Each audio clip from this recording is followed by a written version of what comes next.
Trump ने दावा किया है कि उन्होंने ईरान के न्यूक्लियर प्रोग्राम को तबाह कर दिया है। बंकर बस्टर बम, सटीक निशाने और दुनिया को दिखाया एक पावरफुल सर्जिकल स्ट्राइक का शो।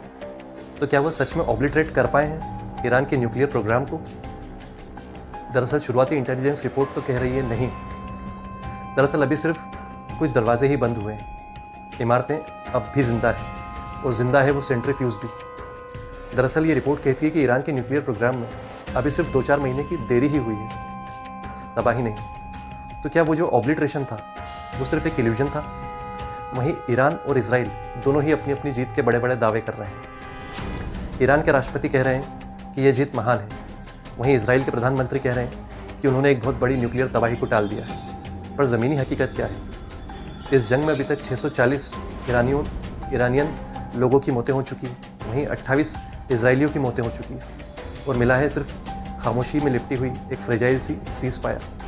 वहीं अमेरिका के राष्ट्रपति डोनाल्ड ट्रंप अमेरिका में बैठे दोनों ही देशों को डांट लगाते हैं, यहाँ तक कि वो इजराइल को काम डाउन नाउ तक कह चुके हैं। ध्यान रहे, ये वही राष्ट्रपति जो 2 दिन पहले खुद इस युद्ध में कूदे थे। पर इन सब दावों के बीच आखिरकार इस जंग में जीता कौन है?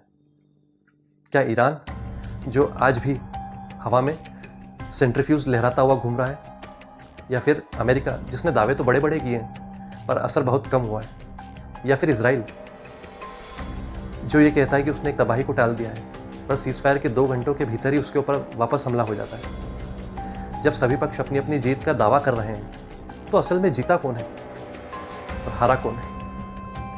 दरअसल आज की जंग में सिर्फ गोलियां ही नहीं चलती, बल्कि होते हैं फर्जी दावे और झूठे और खोखले आश्वासन।